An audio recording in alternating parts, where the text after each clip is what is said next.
these gentlemen actually need no introduction.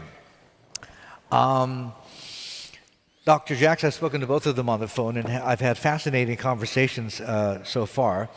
Other than the book, which incidentally has been updated in 2012, it's now close to 900 pages, is that right? And still growing. And still growing. Okay. He is also, incidentally, if people don't remember, don't know, until about 91, I think, the editor of Marxism Today, which is the mouthpiece of the Communist Party of Great Britain. So, interesting here.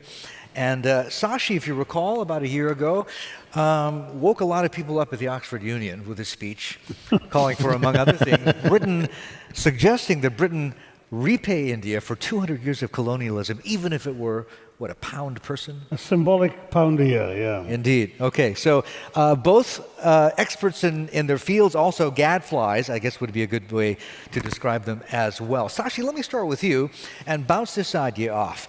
Martin's book, When China Rules the World, let me ask you, really? Do you believe that?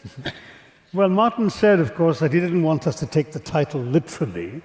So we'll assume it's sort of China ruling the world like Britannia rules the waves. Now Britannia waves the rules, but I mean, it's a largely metaphorical expression. But I think we're heading for a world that no one's going to rule. Okay. I think we have very clearly entered a post-superpower world. The unipolar moment so beloved of Washington theorists is passing. It has already passed, in my view. I think that we will no longer have countries being able to do what the US has so credibly been able to do for the last half century, which is to influence events half a globe away, even conducting military actions far away from their homeland, affecting the fates of governments, changing governments in foreign countries.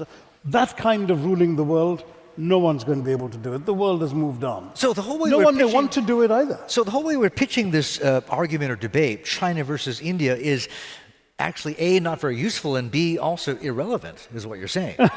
Well, that's harsh on our organizers. It's an interesting question, but I agree with you, not a particularly useful one.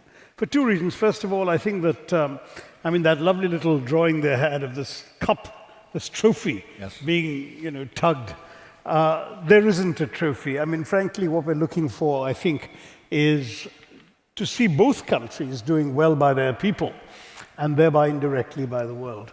But secondly, if you even were to see a tug of war, that rope is so much over on the Chinese side that there really isn't a race anymore. It was a question one could have asked in, say, 76 to 78, when both countries had the same GDP, which meant in per capita terms, India was actually slightly ahead. Whoa, hold on. So what you're saying is, if it were still considered a race, if the outcome is already predetermined? Yeah, except that it's a race that I'm not keen on entering into. Okay. And I just don't think it's any more the same race. All right. I mean, the question was asked a lot in the 50s, 60s, and early 70s, and it was legitimate to ask. It was asked very much in the context of democratic mixed economy development versus communist development. But the terms of the debate have changed completely. China is no longer, as I was saying to Martin a little earlier, a communist country in any meaningful sense of the term. Certainly in economics, it does not follow communist economics. And in any case, by 78, it started a process of liberalization, which took its economy growing much faster than India.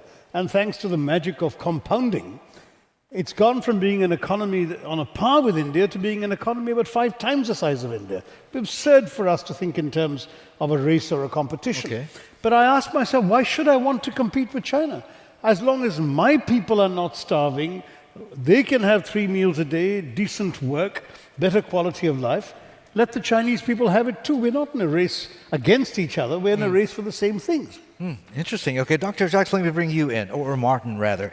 One of the premises of your book is, When China Rules the World, is at some stage, it's a question more of when as opposed to if China will overtake the United States to become the biggest economy in the world, number one.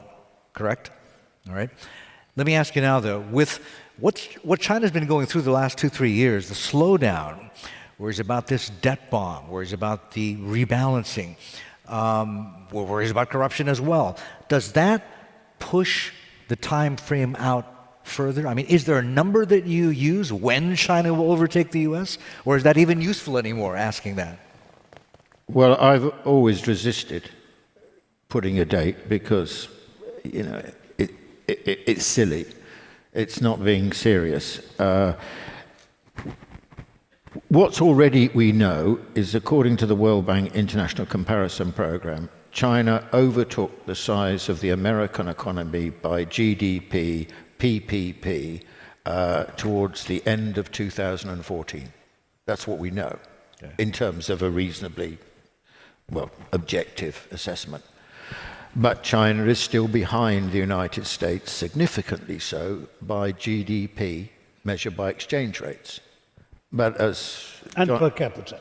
And per capita, Chinese living standards are less than a quarter of those of the United States. So to close that gap, we're talking about decades. We're not talking about in the near future. In terms of GDP by exchange rates, then I think China will overtake the United States within the next few years. And I think that's inevitable. I agreed with John Negroponte this morning. He said, you know, it will happen.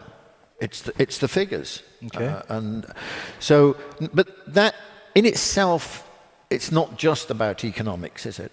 I mean, to become the hegemonic power, or whatever you want to call it, then you're talking about a range of metrics: political influence, cultural influence. Frankly, let me ask you, does that include military? Not yet, but I'm about to say military. Okay. Ethical power, intellectual power. I mean, sometimes we use the term soft power to express some of this as well. Now, in those terms, that's much more difficult to measure because you can't have any really hard figures in relationship to this. And I think this takes time. This takes a lot of time. You know, when Britain rose to be the most important #1 country in the early 19th century, it was still a long time before it became that sort of military, mainly naval, political, cultural power that it did become in the second half of the 19th century. Likewise, the United States. The United States became the world's largest economy. Wouldn't it happen much faster today with China, though? Yes, I think you have a point. Okay. Yes. I mean, just on the United States. United States was the largest economy in the world before the end of the 19th century. But we don't start talking about America as a global power until after 1945, really, but some elements of it in the 1930s. Now, true, it'll happen quicker. Why will it happen quicker? Well, partly because everything's speeded up, partly because the growth rates we're talking about now are much faster, and partly because China is so big. And that's also potentially the possibility for India as well. Interesting. So the other premise of your book in terms of dominance, right, reflects China's economic power as well as cultural power. But I noticed that even though we're talking about it today, you didn't talk so much about it in your book, the military side of things. And let me turn to Shashi for that. From India's perspective, or maybe even your own personal perspective, how much does India fear China's resurgence? Well, we have the world's longest unresolved frontier between us, and that dispute is one that for some decades we've been under the impression China doesn't want to settle. They seem to enjoy keeping it slightly alive so they can throw India off balance once in a while.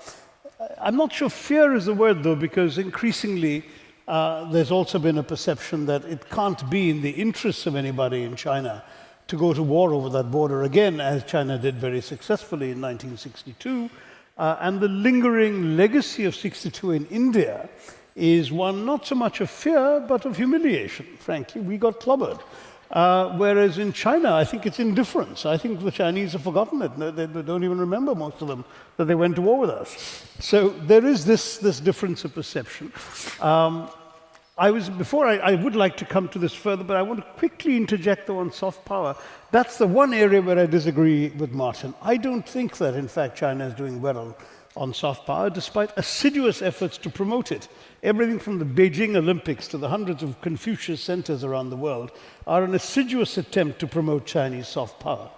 But unfortunately, soft power isn't only what governments can promote through propaganda. It's what the world sees of you as what you are. And that's why a country like India, where the government is incompetent at promoting soft power, has so much more soft power because of Bollywood films and the practice of yoga and Ayurveda and so on, which have nothing to do with the government, but which actually make India look like the attractive culture and civilization that it is. Okay. Now, coming back to China for a minute, look what happened at Beijing. I've often used this example as to what China's challenge is in this context. They have this wonderful, beautifully organized Olympics. Everyone's coming from around the world, full of admiration for the way they've constructed the village, the infrastructure, the reception facilities for everybody, the games village, the works, right? But journalists coming in advance of the Olympics start writing about repression and lack of human rights. So the Chinese quickly announce that they've designated 6 or 7 spots where anybody can stand up and say whatever they like, sort of like Hyde Park Corner. Anything they like against the government. But to do so, they had to apply for a permit. Well, every single person who applied for a permit promptly got arrested. And so this device, instead of becoming an exercise in promoting soft power, became actually a tool for the police to identify potential troublemakers without having to go to the trouble and expense of looking for them. But it grossly undermined Chinese soft power when people in the Western media and other countries' media wrote about this entire fiasco. So this is, you can't, it seems to me, claim soft power on the one hand and run a politically repressive system on the other. And that remains China's fundamental flaw before it tries to become a cultural paragon for the world. So the cack-handedness that you talk about in the Olympics, that was a few years ago. But Martin, I want to ask you this in terms of China potentially shooting itself in the foot. And I risk here angering a number of different nationalities. So I apologize beforehand. I mean, in the 50s, 60s, we had the stereotype of the ugly American. We had the Japanese in the 80s. Even Singapore went through a phase, reached a certain per capita level of income, basic needs met, disposable income, let's go travel and see more outside our own shores. The Chinese are doing that in droves. And when you think about 1.3 million people, the Japanese wave ended, right? When you think about 1.3 million people, this could go on for years. And let's be frank, I mean, there are a number of people, a number of countries who, while they like the Chinese tourist dollar, don't necessarily enjoy the behavior of tourists when they pass through their country. China's not doing itself any favors on that front, is it? Well, I think you've got to think about it like this. China has emerged very recently out of extreme poverty. Initially, the Chinese tourists who went abroad were those who were better off. You know, middle-class jobs, professional jobs, and so on. But such has been the economic success of China that now, you know, wages have been rising at the same speed as economic growth. So now it's possible for people from, you know, relatively speaking, the hinterland of China and so on, to go on holiday abroad. And they have had no contact at all, really, with the outside world in terms of physical contact with the outside world. So they bring with them the customs of the Chinese people, just like anyone else would. And, I mean, actually, the Chinese government have been concerned about this because of giving the Chinese a bad reputation. But I think we should understand it, not in those terms. I think we should understand it as what happens to a poor people when they have the opportunities which previously were only available to those who are much better off. And, you know, that will change over time. But before you get... But what is China's equivalent of yoga or Bollywood? But it's not just a problem for the Chinese, is it? I mean, you think of Western tourists in many countries. No, in many developing countries. Yeah. I am embarrassed by their behavior. No, I personally believe it's sort of a developmental thing, right? Yeah. And several countries have had their phases, have gone through phases, but now it's China's turn, and they are raising a lot of eyebrows, is all I'm saying. But does China have an equivalent to, let's say, yoga or Bollywood, if you're talking about exporting their culture and cultural dominance? Well, I partly agree with what Shashi says about the problem. I mean, the difficulty with the way the Chinese interpret their cultural influence is it's easily conceived in their mind as state-led. Okay? But of course, as time goes by, we shouldn't think of it in those terms, because China is a very rich civilization, 2,000 years old, the longest continuously existing polity in the world. Extremely rich. Going back, many great thinkers, of course, the one we all know of is Confucius. I notice now there's a book come out which is called, the title, just bought the thing, but I should remember the title, The Way or something, by a couple of people, a Chinese and a Westerner at Harvard. And this has become immediately a bestseller, top of the charts in the States and in my own country. There is a growing interest in these how can we understand the Chinese? What have they got to offer us? And so on. And I think that we'll see this in a major way. A completely different example of this is China as an example to the developing world. Do you remember the Washington Consensus? Well, it was buried some time ago, of no relevance, and it was useless. What's replaced it? Essentially, in terms of influence, the Chinese developmental model. The idea of pragmatism, the idea of the market and the state, the idea of special economic zones, that kind of thinking, which is very Chinese in a certain kind of way, because whereas Western thinking tends to be binary, Chinese thinking is more about hybridity.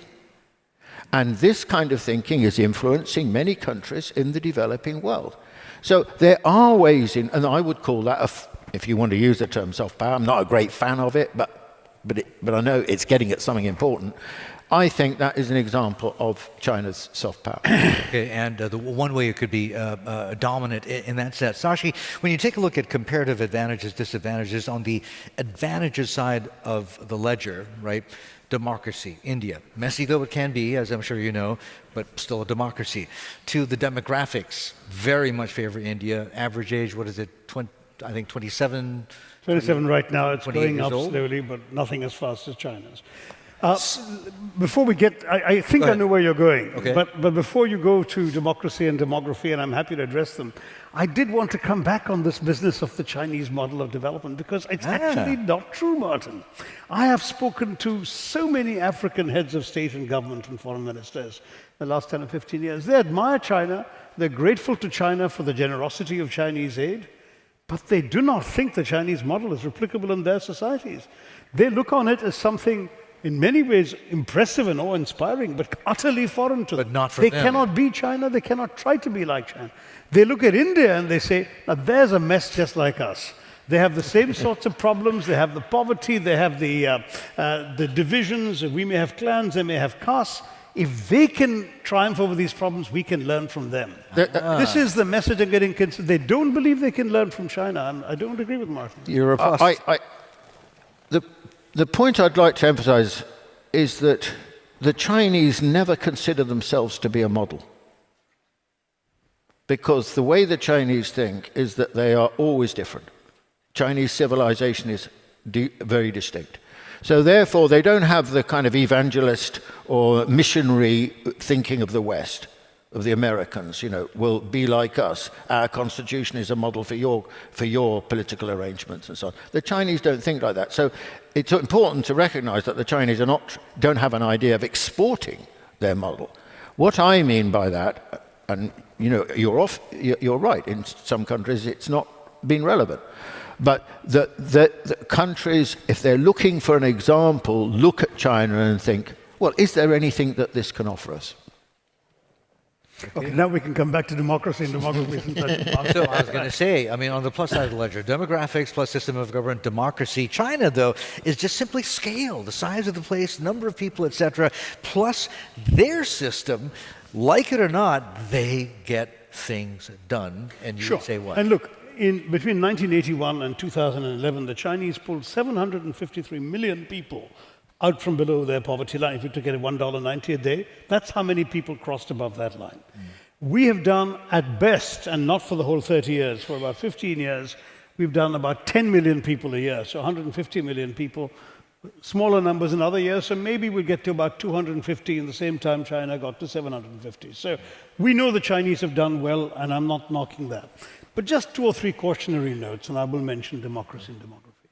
The first is the wariness about our linear projections, including Martin's. Because the fact is, I went to graduate school in the States in the 70s, and subsequently in the 80s, I saw all these bestsellers with titles like Japan as #1. Yes. What happened? Yeah. Where did Japan take over the world? Do you remember those leaked CIA reports from 1976-78? There were hearings held in the American House of Congress saying the Soviet Union was going to outstrip America by every yardstick and take over the world.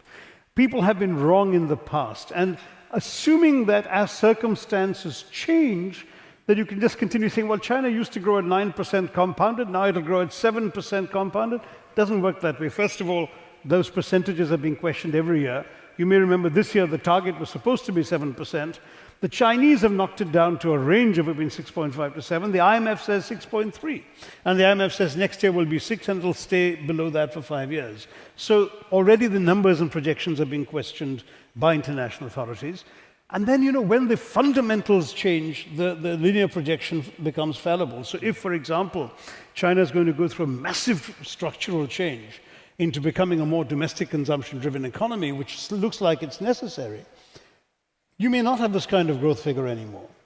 Democracy, why is democracy relevant? India is messy. The Chinese they went from 0 kilometers of 6-lane expressways in 1996 to 150,000 kilometers of 6-lane expressways in 2016, 10 years.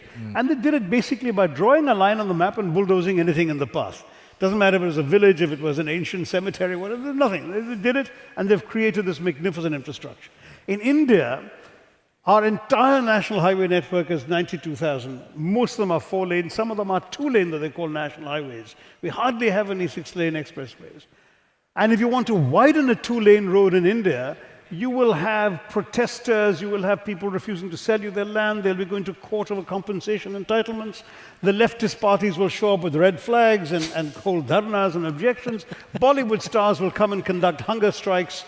Your road is not going to get widened for 4 years. And that's simply the way we are in India, right? And you still would have the permit Raj as well. Now that's on one side of it. However, it does mean that when change comes, everyone has been eventually brought along. It's been messy, untidy, it's been problematic, there's been dissent, but everyone comes along and the system moves. The liberalization of 1991 was a major paradigm shift. Since then, almost every single political party in the country, including one of the communist parties, has had a share in government, has been in one or the other government. Not one of them has reversed liberalization. China, what happens is, everything is a top-down repressive system. It's like a limousine of states that's going on cruise control on a 6-lane expressway. What happens if it suddenly hits an unexpected pothole? The axle might break. There are simply no bets as to what will happen if suddenly the politics gets out of control, if there's serious dissent, if there's serious unrest politically. India, the system allows you to find ways out. The pressure cooker has a safety valve. In China, we're not sure there is one. So, okay, back to Martin on this issue then. The slowdown in China, right? Back in the day, and you remember this, the magic number for China's economy was 8% GDP growth a year. That was the number. If they managed to hit that number, they would be able to create enough jobs to absorb roughly about 10 million people a year entering the workforce, maintain social stability, keep themselves in power, right? Now that A, the economy is slowing down, B, the China workforce is actually shrinking because of demographics.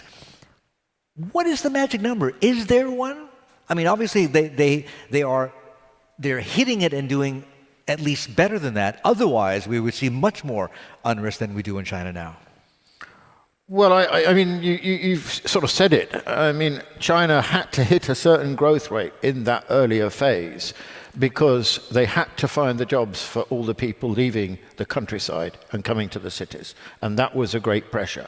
But that pressure's gone because basically migration from the countryside is now running at a very low level, and it will get smaller because of the demographic situation. So China doesn't need a growth rate that they had before for that reason anymore. So here's the thing, okay? The other thing people talk about with regards to China's economy is this whole rebalancing idea, right? I get kind of tired of saying it every day, but less smokestack manufacturing, more new economy services, etc., right? Part of the success of that, if they're able to do it, will hinge on whether or not they're able to, this whole phrase SOE reform, right? Which involves millions of workers potentially who could be redundant because that's all they've done their whole lives. They can't be retrained overnight to suddenly work in a, I don't know, a call center or an internet company. What happens then? Well, you see, just on this growth rate, to finish that point off, I mean, we always knew that at a certain point, I mean, the Chinese said this. The Chinese are very honest and frank about their economic progress. That's why they're so good at it, because they don't bullshit. They get on with the job and they deliver. And they have always said that at some, that as we develop, the growth rate will decline. And there have been many voices in China that have felt that actually it should have begun to happen a bit earlier. Because while they've had their foot on the accelerator in the way that they have, then there have been certain costs, environmental costs, the difficulty of shifting the center of gravity. The later in terms of the economy, the later you leave it, the harder it becomes. The greater the danger that the fall in the growth rate will be that much greater or that much faster. So they've been very aware of this. Now, what they are trying to do now is, as you say, to shift the nature of the economy. This is the great question now. Can they do it? If they don't do it, then they'll get stuck in the middle income trap because they will not be able to improve their labor. Is that the worst possible outcome, just getting stuck in the middle income trap, or is it social instability? Because we're talking about millions of workers here at SOEs. If there's large-scale unemployment and they can't provide jobs for them, that would create a lot of social instability. But if you look at what's happening, so it's a very complicated shift, and we shouldn't play games with the shift because we need the Chinese to succeed in this, because China is now the most important economy in the world for the rest of us. So this is very important. The most important question is the shift from a labor-intensive manufacturing economy to a knowledge-intensive value-added economy. This is the big question, to shift from manufacturing to services. Now, on this front, the Chinese are doing well. They're ahead of what they themselves, their aim. But this is happening despite the government, though. No, it's not happening despite the government. But the government's been extremely important in its macroeconomic measures in relationship to it. Tertiary sector, service sector now accounts for over 50% of the Chinese economy, and manufacturing is down to 40%. So that is a big shift in a short space of time, something that actually will take 10 to 20 years, in my view, and it's happened quite quickly. In the longer run, as a developed economy, they'd be aiming for around 65% in the tertiary sector. Okay? So that is one area of success. Increasing consumption, they've been less successful. Between 2010 and 2015, they only managed to increase consumption as a proportion of GDP from 36 to 38%. And they're trying to boost the size of the consumption market. Still saving too much? Because exactly. There's still no social safety net? Yes. Essentially, this is a savings society, a great savings culture. That is what they do. That's what they're used to doing. Okay, just very quickly, let me take the other side then. Should everything go according to plan, the way you see things happening in your book, let's say, China becomes the #1 preeminent power in the world, overtakes the U.S., etc., starts becoming culturally dominant as well, starts to export that. Is all this going to happen? Does it assume that the Communist Party is going to still be in power or not? I have to ask you. Well, I mean, just say one other thing, because Shashi raised it as well.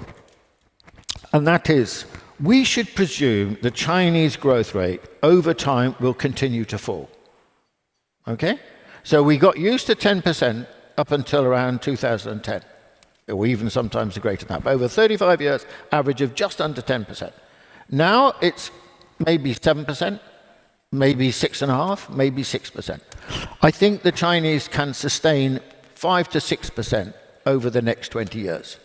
because they've still got a large number of people in the countryside. They've still, it's still parts of the economy well behind the more advanced areas. 5-6% sustained is going to be able to achieve social stability, keep them in power, Yes, yeah. and deliver goods. I'll come to the power question in a moment. But then, as China gets closer and closer to Western levels of development, the growth rate will decline down to 2 or 3%. In other words, to Western levels. So what would be expected? So right? There are still a couple of questions, Martin. First of all, there is the completely unpredictable issue of technological disruption, right? So you've got already in the Western world, you've got artificial intelligence systems coming up that are transforming. Robotics technology in both America and Japan. China doesn't have much of a record of developing its own technologies, but there are technologies coming in that may start taking away jobs from China. And that will actually, the kinds of jobs that are being done in China now will suddenly find themselves going back to the West, not to be done by high-paid Westerners, but to be done by unpaid robots and machines and AI systems. Now, in those circumstances, for example, unless China has technology to offer, how does it manage to squeeze that advantage? Second concern, 65% of Chinese growth has come from exports.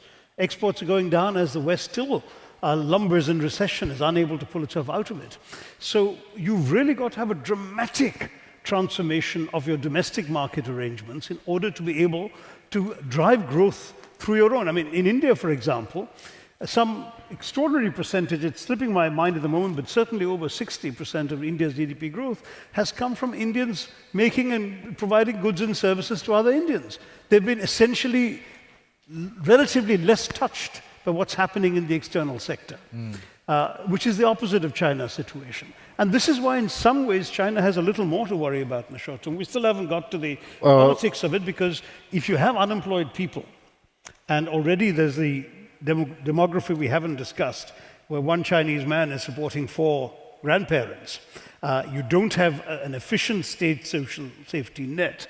If that one person supporting 4 grandparents becomes unemployed, what's going to happen in China? If that's multiplied by a few tens of millions, will you have unrest the system is able to cope with without that pressure cooker valve?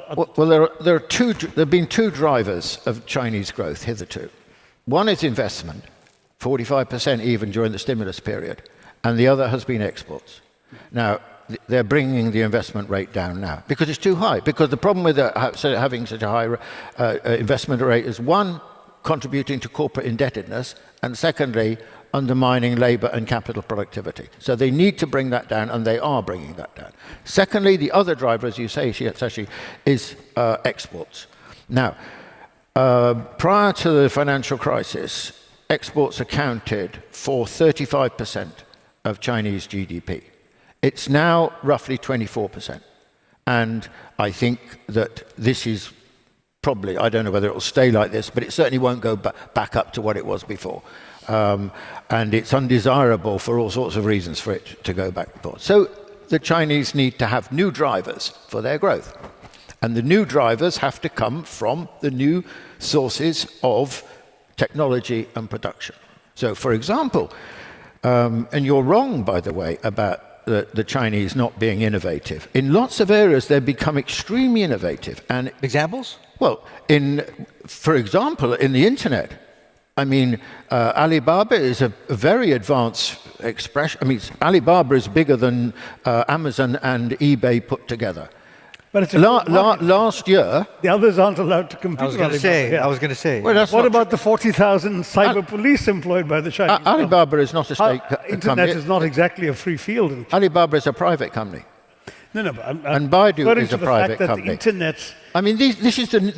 You're saying there are no new sources of growth. These are the new sources of growth. 10% of Chinese retail last year was on the internet, and it's rising at 40% a year. So, and in many ways, in many respects, in the big cities and so on, China is extremely wired up, largest internet population in the world. So the question for the Chinese now is to find and develop these new drivers of growth. And I think that in terms of the structural shift, the early signs are promising, but it is at very early stages still. The signs in terms of increasing consumption are not so encouraging. For that, as you said earlier, they need to develop a much better safety net so people feel more confident in the future and less that they need to save the money themselves. Now, the other question you were going to pushing me to answer was, well, what's going to happen politically? Yes, let's finally get to that. Okay, yeah. Now, I think that as far as one can see at the moment, the position of the Chinese Communist Party is very strong. Why? I mean, it's like governance in any part of the world. The Chinese Communist Party has presided over the greatest economic transformation in modern history and in human history. A most extraordinary change. People's lives and living standards right across China have been utterly transformed.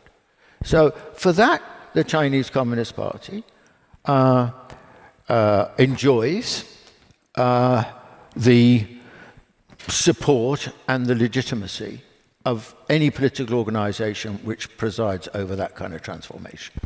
Now, 10 years down the road, maybe it won't look the same. Maybe they'll get into trouble over this transition. Maybe they will. Maybe it'll only be, you know, half successful.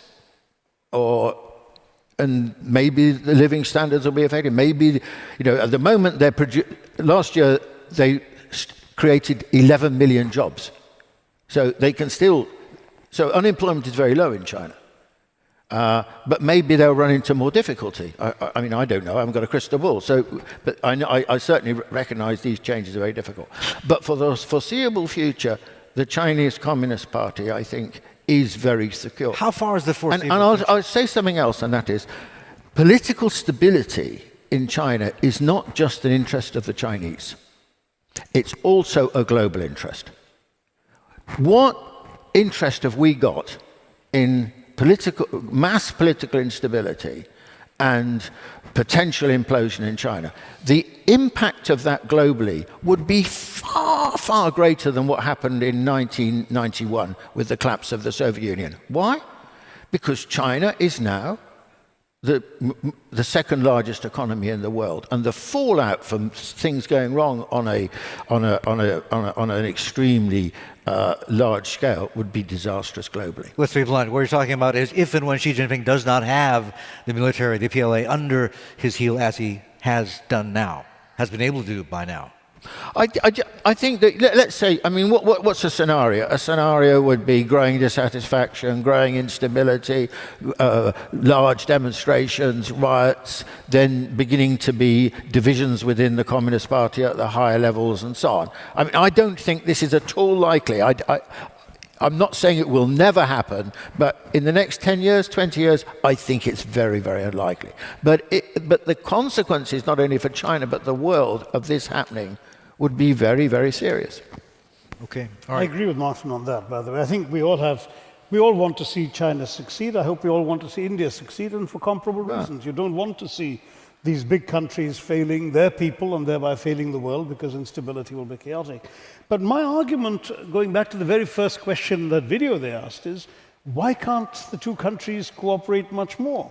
I would like to see that blessed border issue settled, because it's an unnecessary irritant. Now that she has consolidated more power, do you see that? Do you see the prospects of that happening? Yeah. Improving now? I think it can. I mean, it would require some new thinking on both sides. The Indian government surprised many when it announced last year during Prime Minister Modi's visit to China that it would now lift the existing political restrictions on Chinese investment. There were certain sensitive sectors of a strategic nature where Chinese investment was barred, ports, telecoms, and so on, and the government has opened up and said, come in, no problem. China hasn't yet taken up significantly. There are no major new projects announced. But if that happens, that could give China an important stake in the Indian economy. And of course, both countries a stake in each other's well-being. But secondly, I mean, we were just talking off stage, as it were, about this string of pearls theory and so on. I've been quite unwilling to be seduced by any arguments of some fundamental Chinese desire to strangulate India. First of all, like that old line in World War II about the chicken's neck, and the guy said, some chicken, some neck. The Indian neck is not going to be strangled so easily by Chinese pearls scattered across the Indian Ocean, I assure you. But I don't think the Chinese believe they can do it or would want to do it. And if you look, for example, at the Indian Ocean specifically, we actually have completely compatible interests. We both want to see the sea lanes of communication Kept open. in both directions, from the Gulf and East Africa to India and on past us through the Straits and into China, into the South China Sea, and of course in reverse. That flow of traffic helps India, India's growth, Indian goods, Indian oil security, energy security, that works, and it helps China too. Why would it be in China's interest to interdict shipping in the Arabian Sea? It would actually hurt China. And the same with India. So I don't see why we can't say. I would have liked to see, for example, joint patrols against Somali pirates. Wouldn't it be wonderful if the Indian and Chinese navies, instead of doing war games or exercises, worrying about each other, attacking each other, could actually cooperate in a shared interest? I think we now need to start thinking out of the box in both countries. Cooperation is possible. On global issues, we have comparable stakes in the preservation of the global commons. India has been ahead of China in its active involvement in the UN and multilateral institutions. China is catching up very well. And I think there's a lot that they can do together without necessarily seeing a competition. India supported China on the realignment of the Bretton Woods weighted voting numbers. We felt it was absurd that China should have the same weighted vote as Belgium. You know, this is something we are willing to make common cause with China on. Equally, it seems to me that we can't make common cause on something like cybersecurity. China is still a communist system with a top-down system. Ours is a democracy. We believe in a multi-stakeholder internet. So we're not going to be agreeing on every issue, but there are common issues on which we can cooperate. And I don't believe that this needs to be a conflict or a competition all the time. Okay, fair enough. Let's open it up to the floor. Questions, anybody? Just raise your hands. A microphone will come to you. Just please introduce yourself. Tell us who you are and where you're from or who you represent.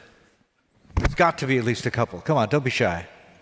You're doing such a good job with the questions. I want to leave it to you. Hardly. Come on, let's have some fun. No questions? I don't believe it. Not even one? We haven't All been you have to do enough, is, Martin. This is how people used to interact, you know, pre-internet. They're the questions if anybody over there. remembers. Anyway, Right. okay, I tell you what. We do actually have a lot of questions coming in on this iPad here, so let's get to at least some of them. And this one would probably be for Martin here. How can China be number one? And I like this one because we talk about it every day.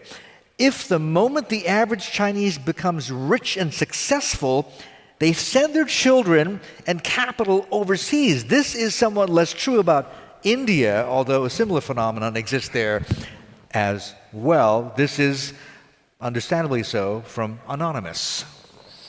Well, not the hacking group, but anyway, yeah. The phenomenon is clearly true up to a point. I mean, it attracts a lot of attention. I mean, I'd be cautious about what proportion of people do this. Certainly, when it comes to education, the better off Chinese quite like sending their kids to university in the US and the UK, and now some European countries as well, but there's more of a language problem for that. Why do they do that?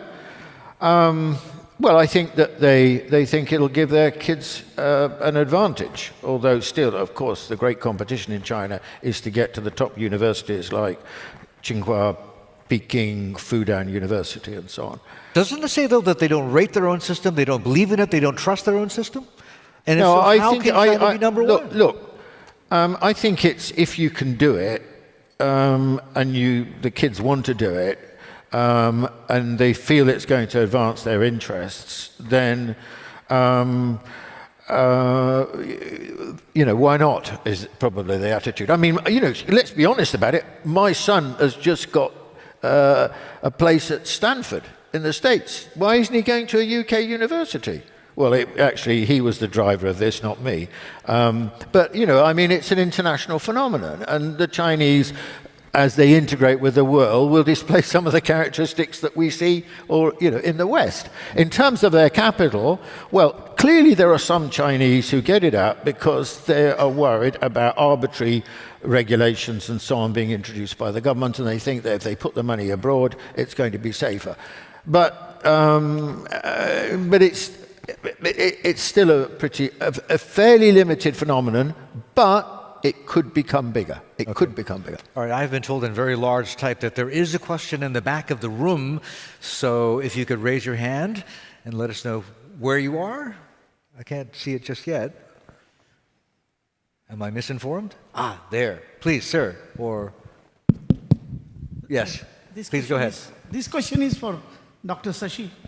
Sir, what is your assessment of Mr. Modi's government so far? You Can mean I in have your relation to answer China? as a professional? Do you mean in relation to China or in relation No, to... in general. In general. Okay, well, it's probably beside the point here, but I mean, very simply, I think Mr. Modi has delivered a series of very impressive speeches, but they haven't been accompanied by sufficiently credible action on the ground. And in other words, there's a good diagnosis of what ails India and a lot of energy behind depicting that. We still need to see transformational actions by the government that would put India on the right path.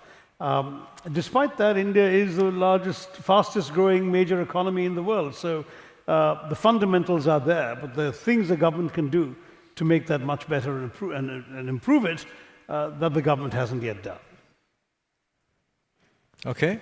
Any other questions from the floor? If not, there is one here that is screaming to be asked. This is, someone who has identified himself, David Chu, and this one would be for you, Martin, as well. And I like this. Can China rule, basically deliver what you're saying will happen in your book, can China rule without the RMB, the Chinese currency, being the dominant currency of trade and financial exchange? Is that almost a given? It has to happen if China is going to rule. Well, I think the simple answer is no, that China cannot become the predominant economic power in the world unless it's also the predominant financial power, and that requires the renminbi to be fully convertible, open capital markets, and to be the preferred currency of choice as a reserve currency. That would be necessary, in my view, for that. How soon do you think? Well, my view on this is slowly, you know, because I think that the Chinese economy is still, adolescent, ill-balanced, still, as we can see now, this period of reform is going to be very difficult to negotiate. So in that situation, the Chinese need to, for example, maintain significant capital controls. The recent business in the renminbi, and the renminbi has been, as we know, appreciating against the dollar between 2006 and last year, the renminbi appreciated by 20% against the US dollar. But then when people began to get worried that that was coming to an end, there was a minor run on the renminbi, and as a result of that, they had to spend quite a lot of their, what was it, quarter of their currency reserves on holding the value of the renminbi. Waste of money, really, at this stage. What the Chinese should have maintained, I think, more stringent capital controls to prevent that. What they should do, though, is to, in my view, they should allow the currency to float. Probably. That would probably be the best bet. But anyway, they haven't done that yet. But they're still clearly trying to work out how to handle this situation. In the longer run, though, because I think the question is directed in the longer run, the renminbi will become convertible and the renminbi will become the dominant currency. Okay. I mean, the Bloomberg figures, by the way, that you quoted, I think are wrong. It says that by 2030, the Chinese economy the Chinese economy and the Indian economy combined will be larger than the twice the size of the American economy. Actually, the figures, the more representative figures, are that the Chinese economy will, on its own will be twice the size of the American economy by 2030. That is only, 16 years, 14, whatever it is, 14 15 years away. By that time, the renminbi will sure be the dominant currency. That's 14 years away. Nearer term, though, I was going to ask you, Martin, whether you're one of these people who believe there is a big one-off devaluation of the renminbi coming, but actually I'm going to ask Shashi, because, there is very little direct export competition between the two, so would it really matter if we had a big one-off devaluation of the renminbi to India? Well, at the moment, the terms of trade between India and China are so bad in terms of from India's point of view, there's so much to India's disadvantage. We've had, to begin with, a massive trade imbalance throughout the growth period. Trade's now at about $70 billion, but about 60 billion of that is Chinese goods being sold to India. There's practically nothing the Chinese are buying from India, and that's become a real issue. It's not the value of the renminbi, but much more Chinese disinterest in Indian products. They were buying raw materials when they were growing, almost colonial terms of trade, but now the raw materials are of less interest to them. They don't need iron ore and they don't need coal and they need all these things because they're not manufacturing as much as they used to. And the second problem is the things we do want to sell them, like pharmaceuticals. There are various non-tariff trade barriers that's making it impossible for us to break into the Chinese market. Because they're protecting their own pharma? So there are huge frustrations. I mean, for us, the value of the renminbi is the least of our problems. It's about actually being able to sell our goods in China at whatever price is reasonable for the Chinese to pay for them. And at the same time, we haven't been tough on the Chinese goods coming into India, which have wiped out many industries. I mean, a 2,000-year-old Indian industry of natural dyes has been wiped out by Chinese chemical dyes completely. You know, nothing, you can't buy an Indian dye anymore in India. Toys. Even our Hindu gods are being manufactured in China now. So, I mean, this is extraordinary. But in turn, they need to lift some barriers and let India into their market as well. Okay, that's very important. Shashi, this question has to be for you as well. This is from David Chu again. Thank you, David. What will it take for India to consistently achieve the kind of economic growth rates China has enjoyed in the last 3-4 decades? What will it take? Yeah. Well, it'll take Indians becoming Chinese, so that's not going to happen. But you know, we have a lot of good things going for us, and amongst the things we have going for us are the entrepreneurial spirit of the Indian people. There's an old joke that the Indian economy grows at night when the government is asleep. That unlike China, it's not government-led growth, it's entirely private initiative-led growth, and I think that's largely true. We have first-class entrepreneurs who've not only in the diaspora but at home. We have people who have established themselves a tremendous track record of management, world-class companies coming out of India. Not something the Chinese can say yet. There aren't Chinese equivalents to Tata's or Infosys or Wipro or whatever. India has also taken FDI outside, so that, for example, the Tatas have turned around Jaguar Land Rover. They didn't succeed with British Steel, but they did get Jaguar Land Rover into the black, and it's doing very well, and so on and so forth. So there's tremendous energy out there. There's talent.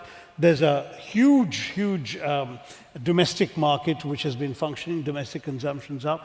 I do feel that the fundamentals are there to take India forward. I don't think we're going to grow at 10% as China did, but I think we can sustain 7 to 8% over the next 20 years and get to numbers which are credible. Already in PPP terms, we are the third largest economy in the world. We've overtaken Japan.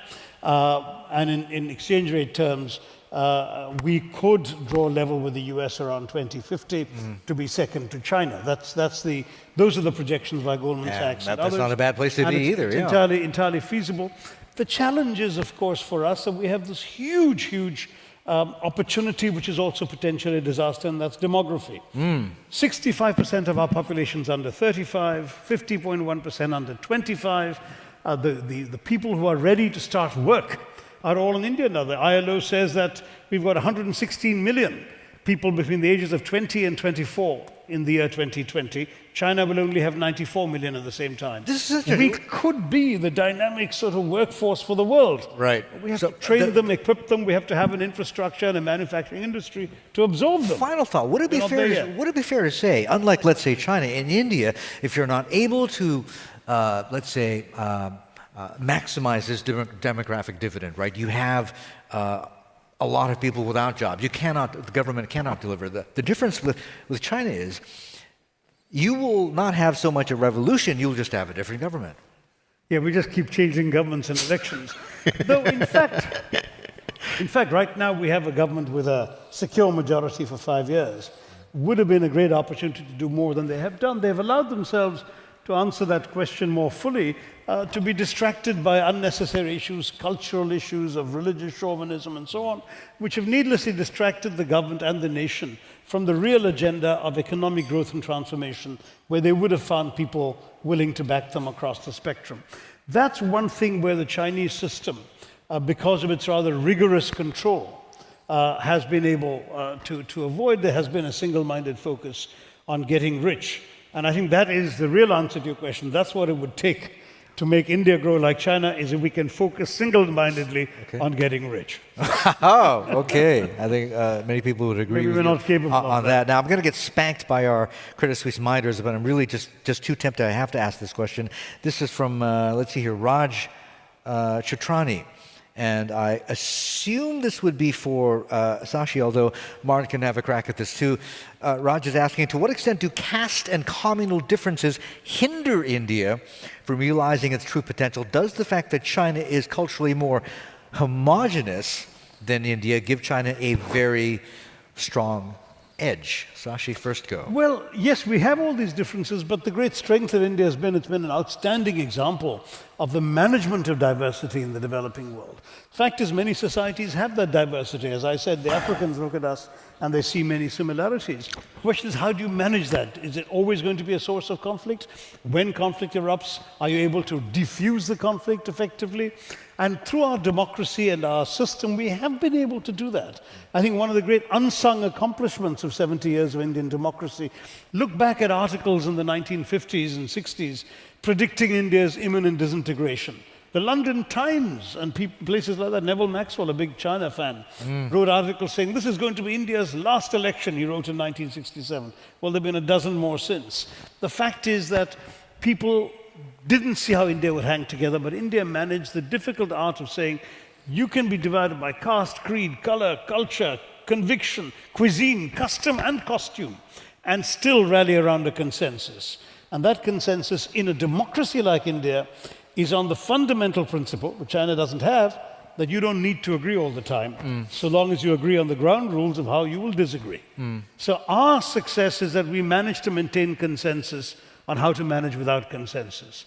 Can China do that the day the consensus disappears? You see, Can it? I think China is a fascinating country in this sense. There it is, a fifth of the world's population.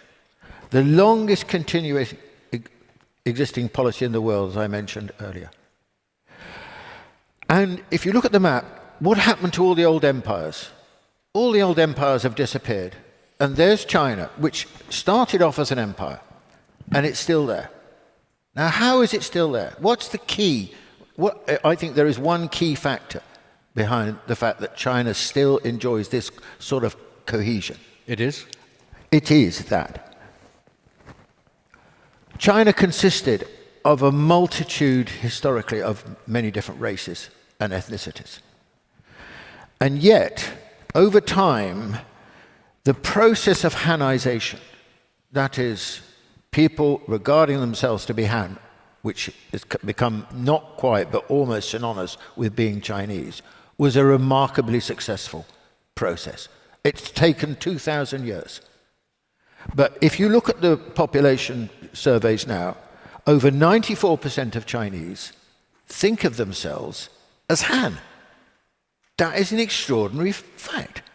And I think that underlying China's, the fact that the centripetal forces that hold China together are generally, but not always, stronger than the centrifugal forces, is for this reason. How concerned are you about this? The opposite of that is, I was going to bring up, say, Muslims in Xinjiang, Tibetans. But look, you see, yeah, of course there's a problem. But look, the fact is that there are 20 million people in Xinjiang province, which is a huge, geographically huge, but largely uninhabitable. 10 million of them are Uyghur, are Muslim. Just 10 million people. Or if you look at Tibet, what's the population of Tibet? Under 5-6 million? Plus the people who live in Sichuan and so on. They're very small relative to the total population of China. I'm not getting involved in, do the Chinese handle these problems rightly? In many ways, I don't think they do. Okay. But they are tiny compared with what we're talking about, which is 1.4 billion people. And this is the key to understanding China. Okay. All right, ladies and gentlemen, I've got all three screens here screaming at me to wrap up. I wish we had more time. This is very interesting, exciting, even for me. So thank you to both Martin as well as Shashi, and to you for joining us this afternoon. Hope to see you again next year. Thank you.